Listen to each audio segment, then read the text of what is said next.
Susana Peralta e Pedro Brinca são convidados do 360. Muito boa noite aos dois. Obrigada por estarem connosco. Pedro Brinca, começo por si.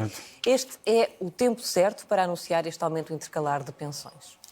Vamos lá ver, eu acho que o facto político mais saliente no meio disto tudo, acho que é um pouco o reconhecimento do Governo que aquilo que havia feito em outubro ou em setembro do ano passado teria sido efetivamente um corte no valor das pensões no longo prazo. Nesse aspecto, acho que é revertida uma medida que teria sido gravosa para os pensionistas e que é corrigida desta maneira. Continua, os pensionistas... Mas consegue perceber o argumento de que agora consegue o Governo ter a certeza de que este passo não é em falso, digamos assim? Não, eu conseguiria perceber se fosse esse o argumento dado na altura. Se na altura se tivesse um reconhecimento que aquilo era um corte efetivo no valor a longo prazo das pensões e que vivíamos uma época apertada, que era preciso algum grau de contenção e que depois no futuro logo veríamos. Não foi assim que a medida foi apresentada na altura. A medida, na altura, foi apresentada como uma ajuda. E eu lembro-me das generalidades jornalistas dizerem, e eu, inclusive, que eu não queria uma ajuda daquelas, se fosse pensionista. Não é? Isto foi corrigido. Infelizmente, mesmo assim, com esta correção, os pensionistas, mesmo assim, este aumento não corrige a perda do poder de compra por via da inflação, mas, no fundo, acaba por um bocadinho reverter aqui o que era a lei e, nesse sentido, pelo menos nesse sentido, é uma medida que se aplaude e que, havendo espaço orçamental para respeitar a lei, creio que é uma prioridade bem-vinda, não é? Susana Peralta, o Primeiro-Ministro diz que não houve truque, que não houve corte, que não houve ilusão. É o que este anúncio significa? Quer dizer, é evidente que houve um corte, que foi que quando o ano passado não se atualizaram as pensões de acordo com a fórmula de cálculo, é evidente que houve um corte e como o Pedro disse bem, toda a gente na altura apontou, assinalou o facto de estar a baixar a base a partir da qual se fariam as atualizações a partir de 2023. Portanto, neste momento, o que o Governo parece estar a fazer é voltar, enfim, é a reverter ou, digamos, a compensar isso que não foi feito. Agora, se nós queremos chamar a isso truque, se queremos chamar... é verdade que não houve uma grande transparência na comunicação na altura desse corte, isso parece mais ou menos evidente, e que neste momento, enfim, neste momento também há, é como estava a dizer o Pedro, não é? Se agora se está a dizer que é preciso gerir as contas públicas com prudência, e certamente que tanto eu como o Pedro estamos completamente alinhados com esse objetivo do Ministro das Finanças, mas de facto na altura não foi essa a comunicação que foi feita, e portanto isto é tudo um bocadinho, enfim, digamos... Em si a ideia não é errada, não é? Agora, a forma de comunicar e a forma de apresentar é como se em cada momento o Governo quisesse parecer que estava a dar um grande presente, quando na verdade aquilo que fez na altura foi efetivamente um corte, pelo menos um corte futuro, neste momento está apenas a repor. Enfim, falta ainda ver os detalhes de como isto vai ser aplicado, mas efetivamente parece estar a repor aquilo que era... E, portanto, agora considera que também não é um grande presente, que é apenas repor aquilo que tinha que dar aos pensionistas. Quer dizer, é que a lei tem uma fórmula de atualização que tem em conta a taxa de inflação e, portanto, o que o Governo está a fazer, aparentemente, neste momento, eu repito, nós tínhamos ainda de ver os detalhes e eu certamente não olhei para eles. Eu devo dizer que eu tenho algum conflito de interesse para estar a falar deste assunto, porque eu faço parte de um grupo de trabalho que está a olhar precisamente para a reforma das pensões, embora sejam mais questões de longo prazo e, portanto, não tem que ver especificamente com esta fórmula. Ainda assim, quer dizer, há uma lei de atualização das pensões que tem em conta a taxa de inflação e, de facto, o Governo suspendeu o ano passado essa aplicação, suspendeu no momento em que nós estávamos a atravessar um período inflacionista, vamos dizer, inesperado, quer dizer, nós ainda estamos a atravessar esse período inflacionista, mas agora parecemos estar numa fase em que a inflação está a desacelerar e na altura estava em franca aceleração e, portanto, houve um princípio de prudência, isso parece-me evidente. E vamos lá ver, não seria a primeira vez que o Governo, não este Governo sequer, não foi o único, enfim, nos tempos do Programa de Assistência Económica ou Financeira, vulgo da Troika, houve vários cortes nos rendimentos, não só dos pensionistas, mas também dos trabalhadores, que também, digamos, desrespeitavam a letra da lei. Portanto, isso não tem nada de mal. Quer dizer, o facto do governo, num período de aperto, como estava a dizer o Pedro e bem, decidir suspender a aplicação de uma determinada regra de atualização ou aplicá-la apenas pela metade para procurar ser prudente, não tem nada de mal. O que é bizarro é a forma como isso é apresentado aos eleitores. Eu julgo que é muito importante, até por uma questão de literacia das contas públicas e até por uma questão de uma certa pedagogia que felizmente hoje em dia os portugueses e as portuguesas, penso eu, percebem melhor, que é da importância de nós mantermos o déficit sob controlo. É muito importante sermos transparentes quanto a isto e falarmos com uma linguagem, certamente, que as pessoas possam perceber, mas sermos transparentes. E eu julgo que isso enfim, certamente não foi o caso quando as regras foram apresentadas. O Presidente da República considera que era uma evidência ter que se fazer esta subida das pensões e deixa também a porta aberta para novas medidas. Será inevitável que o Governo tome novas medidas e terá também margem de manobra, como aparentemente tem tido até aqui, para as tomar? Vamos lá ver.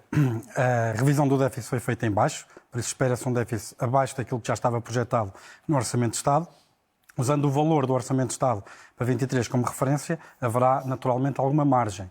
Se é preciso ou não, vai depender muito da evolução da inflação e da evolução das taxas de juros. É esperável, neste momento, o cenário que se espera, e que está implícito até no Programa de Estabilidade do Governo, é ainda um aumento das taxas de juros. Esse aumento das taxas de juros vai afetar, obviamente, muita gente, principalmente as pessoas que têm crédito à habitação e que o fizeram mais recentemente e que, por isso, têm um capital maior em dívida, vão sentir isso até muito mais do que a inflação. E, nesse aspecto, há uma resposta social que, na minha opinião, em casos de privação social e material, é preciso dar e que, para já, é muito tímida face àquilo que já foi feito noutros países, como, por exemplo, aqui ao lado em Espanha, onde, em vez de haver um acordo de intenções ou um processo de intenções relativamente a que banca e pessoas que pediram crédito à habitação tentem ver o que é possível de fazer, na prática foi isto que o Governo fez, possam haver algumas medidas, se calhar, mais afirmativas que possam proteger estas pessoas e evitar que elas percam a casa, ou então, como é sempre a última coisa que as pessoas estão dispostas a perder e passam por sacrifícios inimagináveis, que eu quero acreditar que nós, enquanto sociedade, queremos protegê-las de passar, o irão fazer se não tiverem essa ajuda. Mas acredita, e falando no global, não especificamente no caso da Casa, acredita que o Governo pode aliás, que faz sentido que as medidas vão sendo apresentadas conforme as contas do Estado vão permitindo, ou que devia ser apresentado um pacote, se calhar, mais global, mais pensado, com mais metas, mais detalhado? Há aqui dois pontos relativamente a isso. O primeiro é um aumento brutal da incerteza, não é? Eu empatizo com o Estado ou com o Governo no sentido que é muito difícil fazer previsões neste contexto. Veja-se que, por exemplo, a previsão para crescimento foi revista em alta para 1,8% do PIB. O Conselho das Finanças Públicas, que tem uma previsão de 1,2%, diz que concorda globalmente com estas previsões, porque sabe que a incerteza é tal que, neste momento, provavelmente, prever 1,3% ou 1,8% é materialmente idêntico. A segunda parte da pergunta, se isto devia ser mais pensado. Pois, nós estamos constantemente a dar um ênfase brutal às questões de curto prazo e de estabilização e dos acontecimentos à medida da espuma dos dias, se quisermos assim. E, essencialmente, de medidas de despesa para proteger as pessoas de eventuais choques, eventuais problemas que possam suceder. Isso é importante, obviamente, mas também seria importante meter no centro da mesa um conjunto de reformas e um conjunto de políticas que o Governo comunique e convença as pessoas que são capazes de criar riqueza no longo prazo, que, se calhar, é a maneira mais sustentada de proteger as pessoas desses choques. Por exemplo, uma das coisas que me preocupa um pouco no âmbito do Plano de Estabilidade e Crescimento que foi apresentado de manhã pelo Ministro Medina é que, de facto, uma projeção de crescimento até 2026 ou 2027 sempre abaixo dos 2%.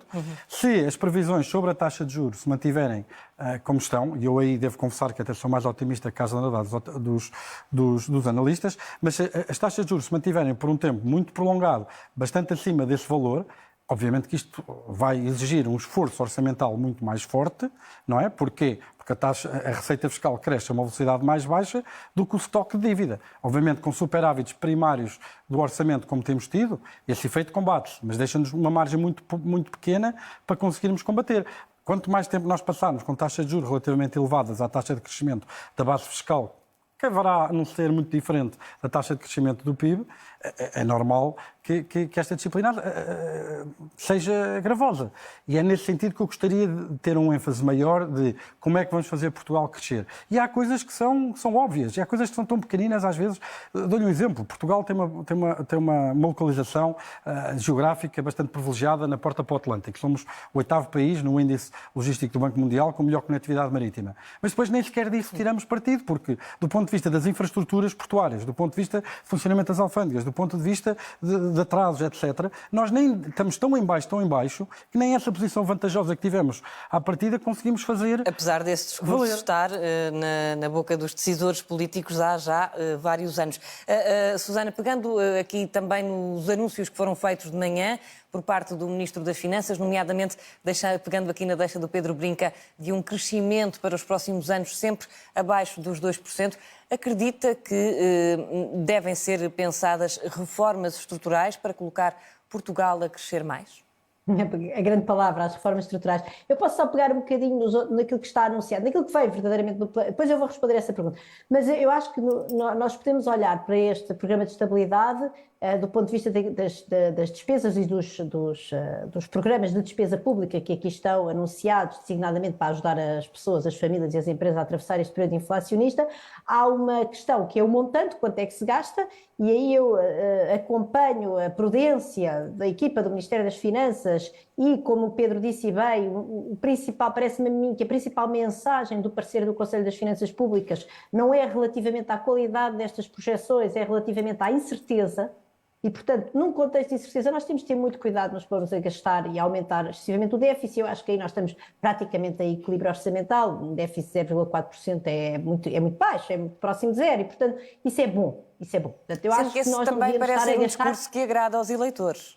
O discurso das contas certas, não é? Eu julgo que sim, eu julgo que Portugal passou por um tal trauma devido a ter juros incomportáveis, a ter um serviço de dívida pública que foi incomportável e que nos deixou num determinado momento da nossa história recente sem capacidade para fazer face aos nossos compromissos, a pagar as contas do Estado, não é? Portanto, enfim, não pagar as contas do Estado não é só não pagar a dívida, é não pagar os salários das pessoas. Isso quer dizer que nós temos hospitais, temos polícias, portanto, há todo um conjunto de serviços públicos. É verdadeiramente a falência do Estado. E, portanto, eu acho que esse trauma coletivo, enfim, nos permite coletivamente também ter algum apreço por estas equipas que nos trazem contas certas. Isso é bom. Agora, não se trata só do montante que se gasta, trata-se também da forma como se gasta. E aí, desse ponto de vista, e respondendo também à tua questão, ao Pedro, sobre se nós devíamos ou não devíamos ajudar as famílias de outra forma, a minha resposta a essa pergunta é sim.